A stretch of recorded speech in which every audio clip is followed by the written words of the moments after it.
Ok. Euh, On va parler de Carson Wentz. Voilà. Le mot est lâché. On va parler de Carson Wentz. Carson Wentz est donc benché par les Eagles. Ça y est. On y est. Le point de non-retour ou quasi non-retour, on va en discuter pendant ce podcast, est atteint. Carson Wentz, donc une carrière finalement courte, elle n'est pas finie. Je ne pense pas. On va également en parler de l'avenir de Carson Wentz en NFL, au-delà de l'avenir de Carson Wentz chez les Eagles de Philadelphie. Une carrière faite, c'est un roller coaster, fait de haut et de bas, donc c'est un véritable roller coaster.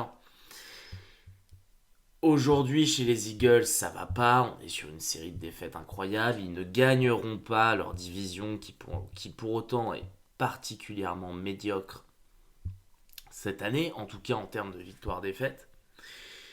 Puisqu'on on en parle dans un autre podcast cette semaine, il y a des améliorations chez les Giants, il y a des améliorations chez Washington.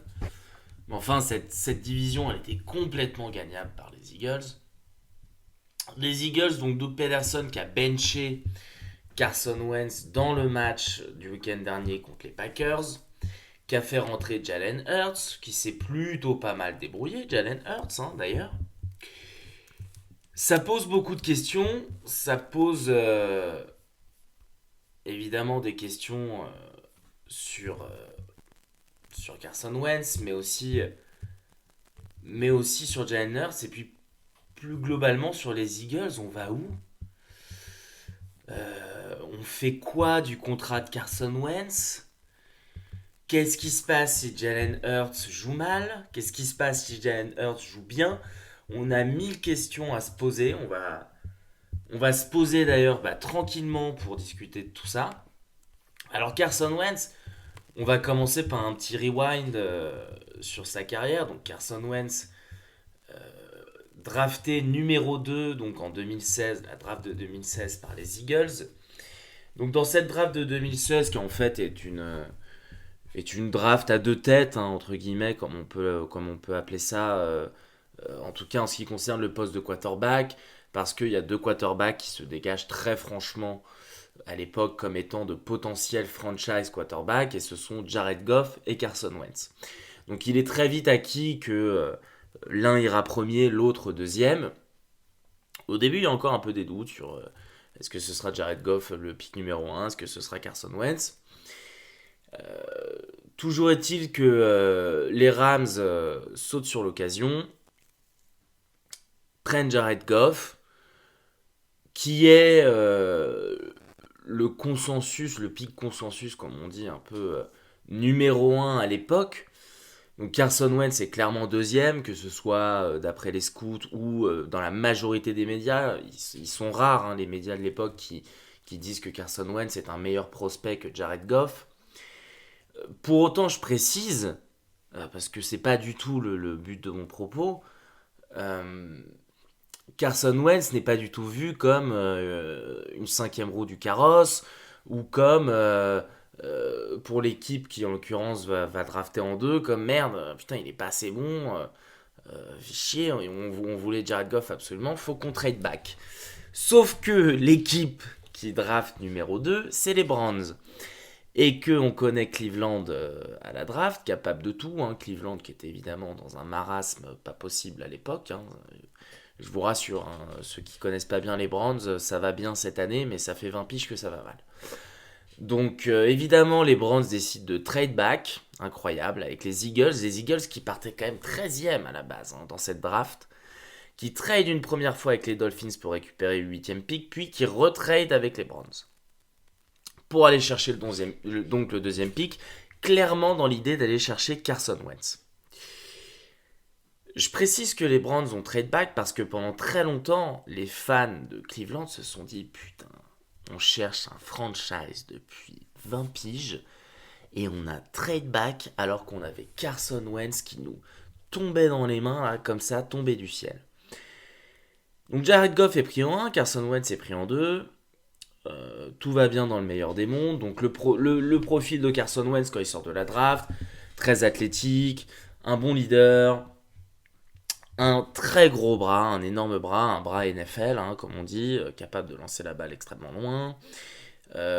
Quelques petits problèmes au niveau de l'accuracy, au niveau de la précision, mais globalement, un prospect assez excitant et une bonne gueule de franchise quarterback. Alors la première saison de Carson Wentz, elle est pas extraordinaire. De mémoire, voilà, je l'ai sous les yeux. Il a 16 touchdowns, 14 interceptions. J'allais dire 15 et 15. Il a 16 touchdowns, 14 interceptions, un rating de 79. On s'affole pas, c'est une saison rookie. C'est pour ça d'ailleurs, j'en profite pour en glisser une, ceux qui commencent déjà à taper là sur les rookies ou sur les sophomores, un big up à Baker Mayfield qui est dans sa 3e année et qui se fait défoncer comme si le mec avait 10 ans de NFL. Donc on s'affole pas sur Carson Wentz, au contraire c'est plutôt encourageant. Il y a de vrais signes prometteurs d'une possible évolution. Le mec a pas de souci à lire les défenses. Il a pas de souci à pousser la balle assez loin. Il fait quand même une saison à plus de 3 milliards. Enfin, il y a beaucoup de points positifs dans sa saison qui il se fait pas trop sac d'ailleurs. Alors, il a toujours été protégé par une bonne ligne offensive. Carson Wentz, c'est encore le cas cette année, on va en parler. Mais là on fait le rewind, donc saison rookie plutôt prometteuse. Il se trouve que c'est un autre quarterback finalement qui est pris dans cette draft, donc Dak Prescott, qui remporte le titre de rookie de l'année et il le mérite. Mais on se fait pas trop de soucis par Carson Wentz. Et puis arrive cette année 2. Cette année 2 sous Carson Wentz où finalement le script est complètement changé et on passe de oh putain, putain merde, on avait pris Wentz en 2. Ah bah non, trop cool, on a pris Wentz en 2 et en fait Jared Goff en 1, potentiellement c'est un bust. Il y a eu ça, il y a eu Jared Goff est un bust, quel style des Eagles d'avoir pris Carson Wentz en 2, la bonne daise pour les Rams c'était de prendre Carson Wentz, ils vont se les bouffer, naninana. On voit aujourd'hui comment ça se passe. Voilà. Donc une année 2 exceptionnelle, il a de mémoire 27 touchdowns, 33 touchdowns pardon, pour 7 interceptions, un rating de 101.9, plus de 3 milliards, enfin vraiment, et le tout en 13 matchs, 12 matchs et demi entre guillemets, parce que évidemment, le gros point noir de cette année 2, c'est la blessure de Carson Wentz sur cette 13e journée. Il se pète le genou, il est out pour la saison, c'est terrible. Les Eagles à ce moment-là sont en tête de leur division, non seulement de leur division, mais également de leur conférence. On se dit que c'est foutu pour eux, que il faudra remettre ça l'année prochaine quand leur franchise sera remis sur pied. Et puis il passe les clés à Nick Foles et là il se passe ce truc incroyable. Cette histoire de Cendrillon, comme on dit, c'est ce film de Disney complètement fou où Nick Foles, en fait, prend le relais, nous lâche un des plus beaux runs ever d'un quarterback sur la fin de saison et les playoffs inclus, et le Super Bowl inclus d'ailleurs, magnifique Super Bowl. C'est la folie Nick Foles, premier Super Bowl pour les Eagles, donc c'est incroyable quand même. Des questions qui commencent à arriver. Qu'est-ce qu'on fait? Est-ce qu'on garde Nick Foles? Est-ce qu'on met Carson Wentz? Mais très vite, on se dit non, ok. Ce qu'a fait Nick Foles, c'est exceptionnel. C'est génial. Merci à jamais pour le Super Bowl. Il a une statue devant le stade. On va en parler aussi. Parce que ça a son importance. Mais on se dit pas, ok, ça y est, on file les clés du camion à Nick Foles. Non, on se dit juste, c'est une story géniale. D'ailleurs, Nick Foles joue complètement le jeu. C'est l'équipe de Carson Wentz, pas de galère, ok. Carson Wentz revient donc l'année d'après, nous lâche une saison correcte, il régresse un peu, il joue bien, moi je trouve pour le coup que son déclin est vraiment arrivé à partir de l'année dernière. Je trouve que sa saison 2018 était vraiment pas dégueu, d'ailleurs il a à peu près le même rating que l'année d'avant. Il s'améliore. Alors évidemment, comme je l'ai déjà dit à maintes reprises, il joue avec un roster de qualité Super Bowl.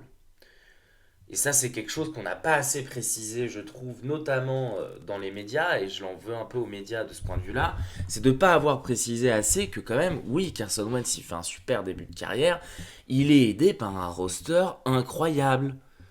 Une défense de fou malade, une ligne offensive, bah, tout simplement une des top 5 de la ligue. Au niveau du groupe de receveurs, il y a tout ce qu'il faut. Tu as du Alshon Jeffrey, tu as un Zach Ertz en pleine bourre. Ils vont alterner dans le backfield. Il y a du Garrett Blount qui va passer par là.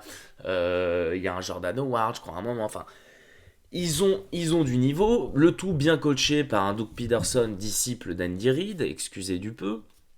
Et surtout, Frank Reich, actuel head coach des Colts, et qui s'occupe des quarterbacks des Eagles à l'époque. Donc il a un roster énorme autour de lui, on est en troisième année, la progression continue, on se dit c'est génial, c'est incroyable, les Eagles ont vraiment fait une affaire en or avec ce gars-là. Il se pète encore, il se pète au bout de 11 journées, il est out pour la saison, et rentre encore une fois Nick Foles. Rentre Nick Foles qui va sortir cette équipe des Eagles un peu de son marasme et qui va même se permettre de gagner un match de playoff. Excusez du peu, de mémoire si je dis pas de conneries, c'est contre les Bears, c'est sur le fameux field goal raté à la dernière seconde de Cody Parkey. Donc là, par contre, des vraies questions commencent à arriver sur la table des Eagles. Nick Foles, quand il rentre, à chaque fois ça marche. Nick Foles, ça gagne. Carson Wentz, il est souvent blessé. Est-ce qu'on peut vraiment compter sur lui Disponibility, availability is the best quality. Donc être disponible, c'est la meilleure qualité. Mais on connaît tous les proverbes comme ça. Donc évidemment, des questions qui arrivent ressurgissent à ce moment-là. Le fait que oui, il y a une statue de Nick Foles devant le stade des Eagles. Peut-être que pour Carson Wentz, c'est pas évident de jouer dans un stade où devant le stade, il y a une statue de son backup. Excusez du peu, quoi. Oui, les joueurs, au moment du run du Super Bowl magique de Nick Foles, ils avaient installé une espèce de petite crèche dans leur vestiaire à l'effigie de Nick Foles. Pas évident non plus pour Carson Wentz de rentrer dans le vestiaire et de voir ça. Certaines histoires commencent à sortir dans la presse, comme quoi Carson Wentz serait pas soutenu par tout le vestiaire. Les cadres montent au créneau, notamment Jason Kelce, le center, qui est là depuis très longtemps, le frère de Travis, qui joue aux Chiefs, qui dit non, pas du tout, nous on soutient Carson, on a toujours été à fond derrière lui, c'est notre quarterback, il a été primordial dans notre Super Bowl, même s'il n'a pas joué les playoffs. Je rappelle qu'à l'heure actuelle, Carson Wentz a 0 match de playoff en carrière. Donc il monte au créneau. Howie Roseman, un des meilleurs GM de la ligue, dit ok, il faut qu'on arrête cette connerie. On trade Nick Foles aux Jaguars. Pour le résultat qu'on sait. Nick Foles qui malheureusement lui se blessera donc chez les Jaguars et qui sera dégagé et qui finit aux Bears un an plus tard. Donc on est la saison dernière, on a évacué le problème Nick Foles. On a évacué donc toute forme de dissension, toute forme de critique dans les médias. Carson Wentz est healthy, il va produire sa première saison complètement healthy depuis sa saison rookie. Il est parti pour jouer les 16 matchs. Il joue les 16 matchs et là c'est la tuile, régression. Régression notamment sur le pourcentage de balles complétées. Passe quand même de quasiment 70 à 63. Régression sur le nombre de l'average de yards par passe. Régression de quasiment 1 yard. Alors il y a quand même 27 touchdowns, il y a 7 interceptions, c'est vraiment pas dégueu. Il y a un rating de 93. Pas folie, vraiment pas folie. Et il y a vraiment des questions qui commencent à se poser sur Carson Wentz. Est-ce qu'il a le niveau ? Je rappelle quand même qu'il signe un énorme contrat à l'époque sur 4 ans à 90 millions. Enfin, un truc hallucinant.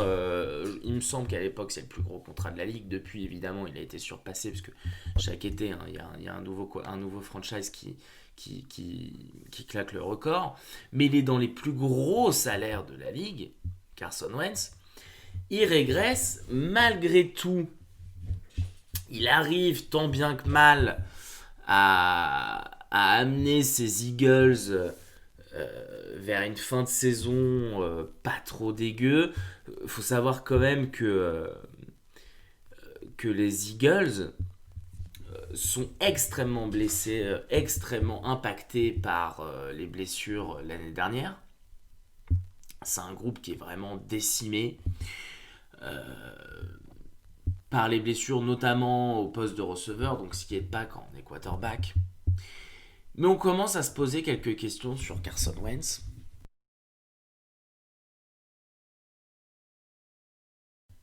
A-t-il vraiment le niveau d'un franchise? Sur cette saison, il a 5 victoires, 6 défaites.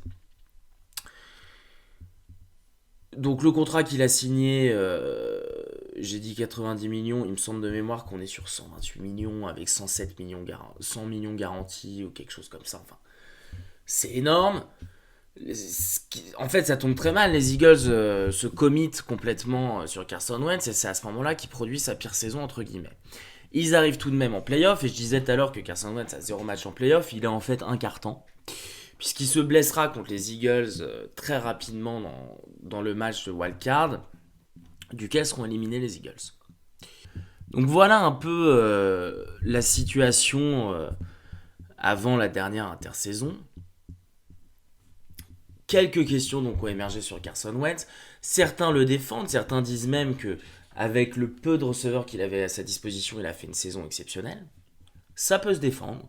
4 milliards à la passe, il n'y a pas un seul receveur au-dessus de 500 yards. C'est une vraie performance.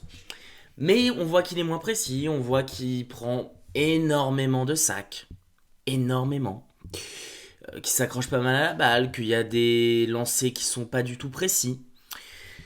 Et donc arrive la draft, les Eagles ont énormément besoin de renforts au poste de receveur. Et au deuxième tour, ils vont aller choper Jalen Hurts, le quarterback. Prospect donc de niveau deuxième round, hein, personne l'attendait au premier round Jalen Hurts, mais tout de même un mec assez électrisant, qui a connu une carrière universitaire assez prolifique. Et là on commence en fait avec du recul à comprendre que au-delà de la presse, au-delà des médias, c'est Howie Roseman, le GM, qui comprend que potentiellement il y a une faiblesse dans ce roster au poste de quarterback. Potentiellement. Je m'explique. Quand le GM des Packers cet été va chercher Jordan Love, on en reparlera d'ailleurs une fois que Rodgers aura eu son titre de MVP, il n'y a pas finalement... Il y a une logique sportive, mais elle est pas basée sur la performance. Elle est basée uniquement sur la durabilité, sur l'âge d'Aaron Rodgers. Quand Howie Roseman va chercher Jalen Hurts, alors que Carson Wentz va entrer dans sa 5e saison, c'est pas une question de durabilité. Il vient de faire une saison totalement healthy, donc on peut se dire, bon ok, il s'est blessé en début de carrière, ça arrive. Il vient de faire une saison totalement healthy, et puis il est jeune. Il est jeune, Carson Wentz. Et il va quand même chercher Jalen Hurts. Donc, pour défendre un peu Carson Wentz quand même. Le gars, alors très bien, il a débuté sa carrière avec un super roster. Malheureusement, il s'est blessé au pire moment. Son backup a gagné le Super Bowl. Son backup a une statue à son effigie devant le stade. Il y avait une crèche à l'effigie de son backup dans le vestiaire. Il y a des rumeurs qui sortent dans la presse comme quoi il manque de leadership, comme quoi certains joueurs des Eagles auraient préféré garder Nick Foles que Carson Wentz. Il lâche sa première saison LC, et après sa première saison LC, on va chercher un quarterback au deuxième round. Sachant que sa première saison, donc LC depuis toute celle avec ses blessures, comme je l'ai dit, il n'y a pas un receveur au-dessus de 500 yards sur la saison. Franchement, pas évident. Et j'ai toujours du mal avec ces espèces de préconçus, de trucs préconçus, des espèces de préconcepts entre guillemets qu'on a dans le sport, de dire ouais ça se passe dans la tête, non mais il a été vraiment affecté par ci, par ça. Là je trouve qu'il y a quand même une belle accumulation et que évidemment que oui Carson Wentz, sa confiance a été touchée et ça se sent cette saison. Parce que là, on vient de se faire 20 minutes de rewind, on va attaquer le gros du morceau, mais il fallait faire ce rewind quand même parce que Carson Wentz benché aujourd'hui en NFL, c'est pas la décision d'une saison. C'est pas oh là là, fait chier, notre franchise quarterback à qui on a filé 120 millions il y a un an est vraiment super mauvais depuis 10 matchs. Bon, bah on va le bencher. Non, c'est pas ça. Il y a toute l'histoire de Carson Wentz à prendre en compte. Il y a tout ce que je viens de dire sur Nick Foles, sur ses coéquipiers, sur ses blessures, sur les choix de son GM. Il y a beaucoup de choses à prendre en compte avant de se dire ok Carson Wentz s'est fait bencher. Alors il se trouve en effet que sa saison 2020, saison actuelle, est dégueulasse. Il n'y a pas d'autre mot. Je parlais l'autre jour de Cam Newton chez les Patriots qui malheureusement ça fait mal. Hein. C'est dur de voir ça, mais il est plus haut niveau quoi. Là Carson Wentz, rating de 72, 15 interceptions, plus des fumbles, enfin il est leader en turnover de la NFL, jamais une catégorie autant envie d'être leader. Donc seulement 16 touchdowns pour 15 interceptions. Il a à peine 2600 yards. Un average de 6 yards par lancé, enfin c'est ridicule. Il a déjà concédé 326 yards sur des sacs. C'est le mec qui se fait le plus sac de la NFL. Il s'accroche à la balle. Il y a des lancers où tu regardes, tu te dis c'est pas possible, il sait plus le faire. C'est pas possible de la mettre 5 mètres à côté du gars, c'est pas possible de pas avoir le timing sur ce lancer. C'est dingue.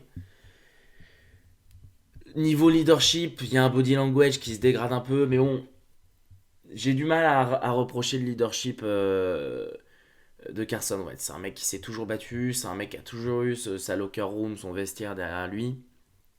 Là, je pense qu'on est purement et simplement sur un problème de confiance, sur un problème de mécanique, peut-être aussi des mécaniques qui ont été masquées, comme je le disais à l'avance, c'est pour ça que je faisais les rewind, par un roster qui était quand même extrêmement fort et qui l'est beaucoup moins aujourd'hui. C'est pour ça que Carson Wentz se fait bencher. On va tout de suite répondre à la question. Est-ce que c'est justifié? Oui, 100%. 100%. À un moment donné, la série de défaites des Eagles, la saison ignoble qu'ils sont en train de faire, et tout simplement le play du quarterback, à un moment donné, il faut un responsable, il faut que quelqu'un soit accountable, entre guillemets, pour faire l'insecte en anglais. Et ce mec-là, c'est Carson Wentz. Voilà. Oui, Carson Wentz est en grande partie responsable du fiasco de la saison des Eagles, qui, je le rappelle, sont certainement dans la pire division de l'histoire de la NFL cette année.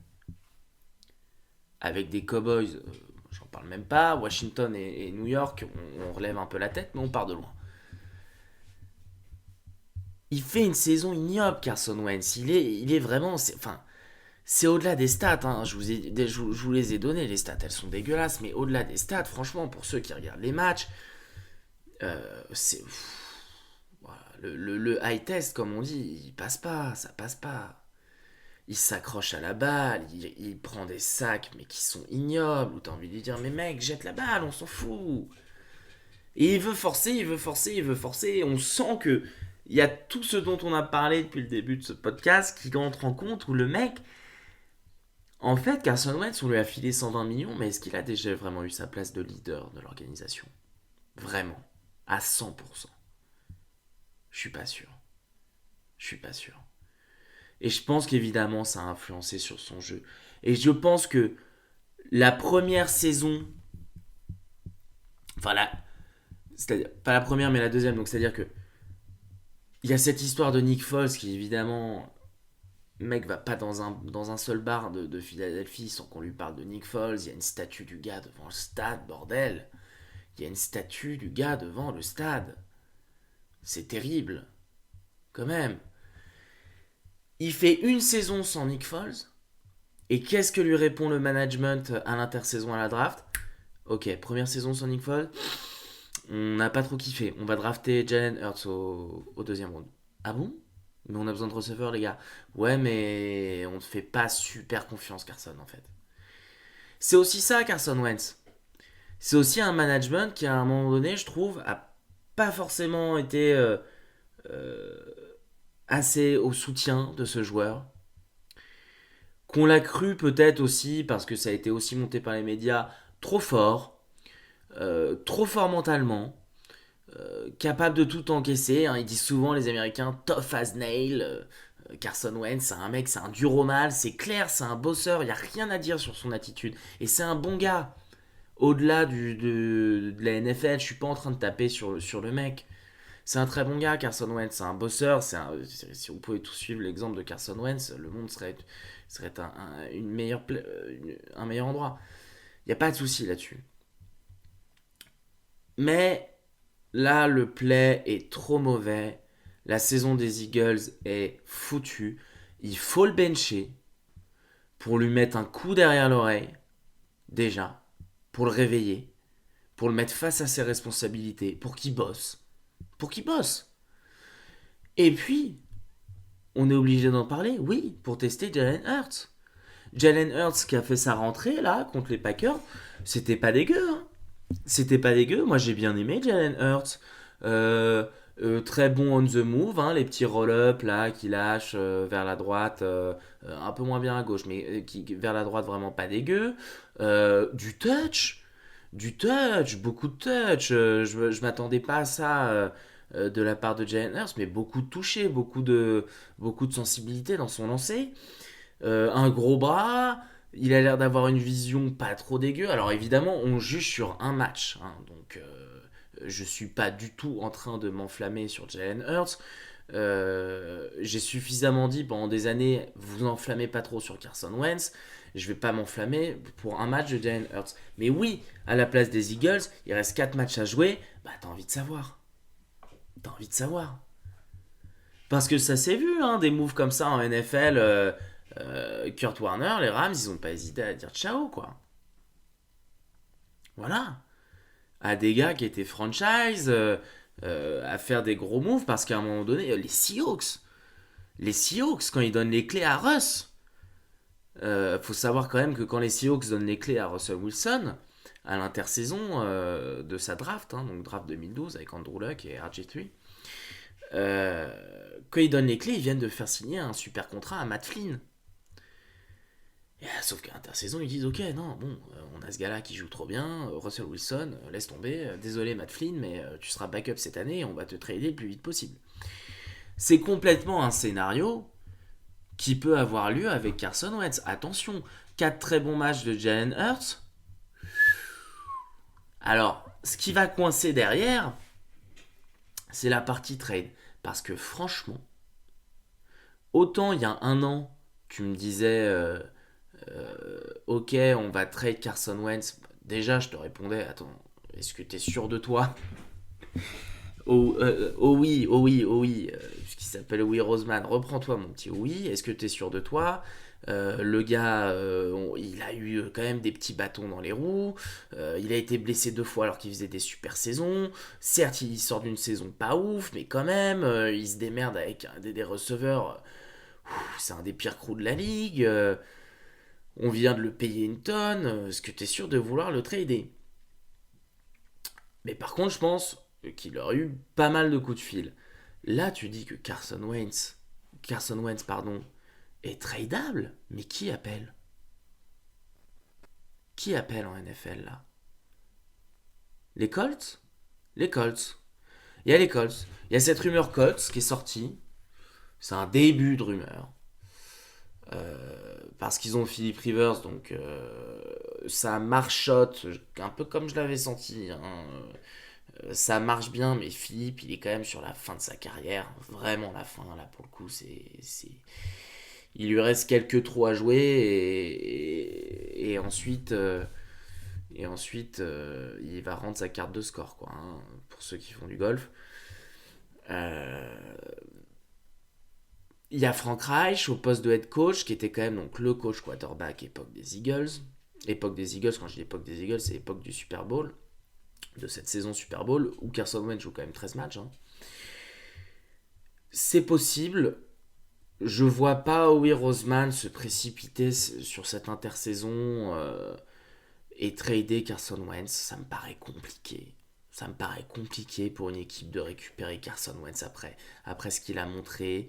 C'est un des pires quarterbacks de la NFL sur la saison. Il est en régression, il est en manque de confiance, il a un énorme contrat. Et en plus de ça, en début de carrière, il a souvent été blessé. En termes de cocktail explosif pour ne pas aller chercher un gars en trade, on est pas mal là. Hein. On est quasiment sur du 20 sur 20 pour dire allô, oui, quoi, ah, c'est les Eagles, Carson Wentz, c'est ça. Non, non, mais nous, c'est bon. On n'est pas intéressé, on a Mike Glennon. Non, je rigole. Et on est quand même au-dessus de Mike Glennon hein, pour Carson Wentz.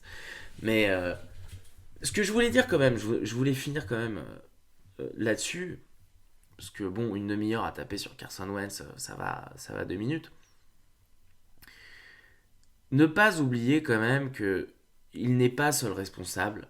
Oui, c'est lui qui doit être benché.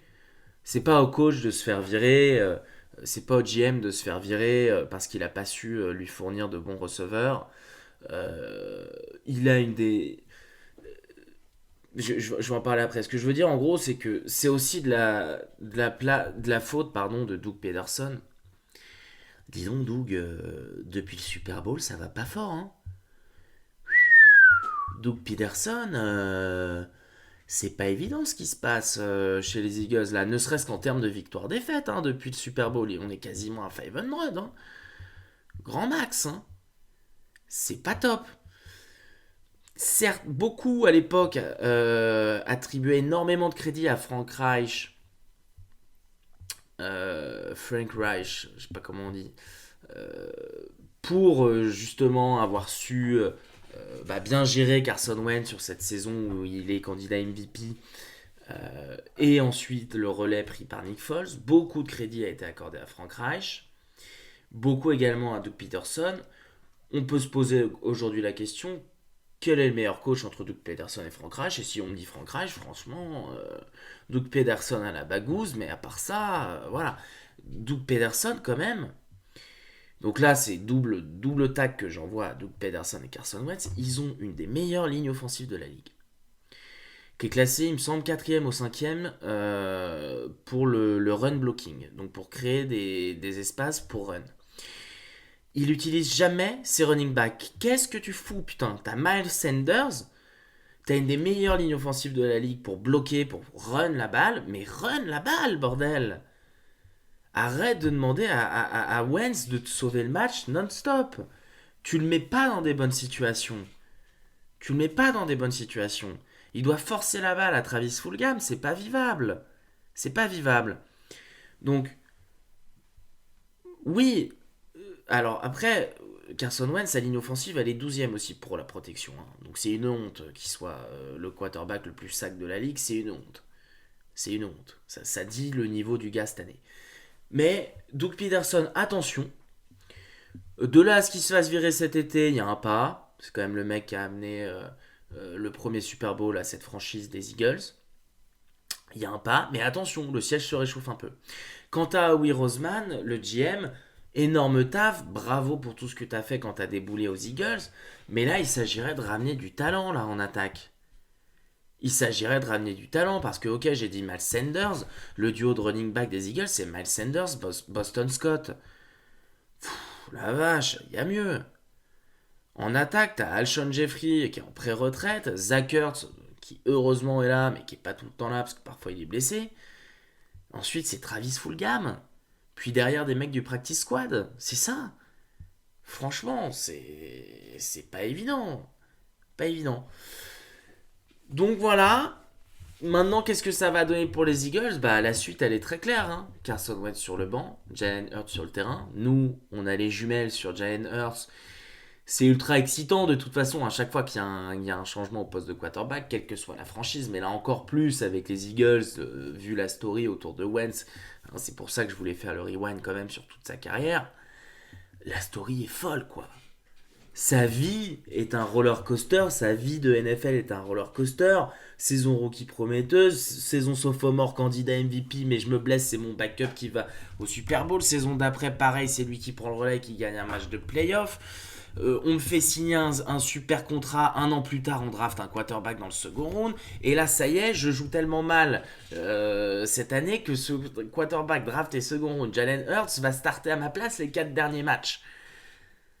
Et Carson Wentz, sur le bord du terrain, il encourageait Jalen Hurts ce week-end. C'est un bon gars, c'est un bon leader. C'est un bon leader. Maintenant, je ne pense pas qu'il puisse résister à 4 excellents matchs de Jalen Hurts. À voir. On se fait vite fait le calendrier des Eagles, je vous le fais en direct, j'avais pas ouvert la petite page. On se fait le calendrier des Eagles pour voir un peu qui vont jouer par rapport au potentiel de Jalen Hurts. Alors, ils attaquent par les Saints, donc autant dire que ça va pas être une partie de plaisir. Ensuite, ils ont les Cardinals, c'est déjà plus facile. Les Cowboys, il est censé se régaler. Et il finit par Washington, très compliqué. Donc il y a 2 matchs très compliqués, 2 matchs faciles en termes de défense à la passe. Parfait. On va pouvoir le tester, j'ai envie de dire, dans toutes les conditions, le Jalen Hurts, contre des défenses qui sont très fortes contre la passe, et même très fortes overall, on peut dire, les Saints et Washington. Et des défenses qui sont très faibles contre la passe, les Cardinals qui sont plutôt average et les Cowboys qui sont en dessous de tout. Hâte de voir ça. Hâte de voir la suite pour Carson Wentz. On l'a dit, trader ça va être compliqué. Qu'est-ce qui se passe si Jalen Hurts joue mal? Est-ce que les Eagles draftent un quarterback? Encore au premier tour? C'est assez fou. Toujours est-il que malheureusement, si on fait le bilan à la fin de ce petit pod, c'est que oui, Carson Wentz mérite d'être benché. Oui, il y a eu une surhype sur ce gars-là. Par contre, oui, il est en manque de confiance complète. C'est explicable par tout ce qu'on a dit. Et la faute ne lui revient pas à 100%. Mais oui, il doit être benché. Place à Jalen Hurts. Et j'ai envie de vous dire, rendez-vous le week-end prochain pour débriefer le premier start de Jalen Hurts. Parce que là, on va se régaler, les gars. Allez, ciao, les gars.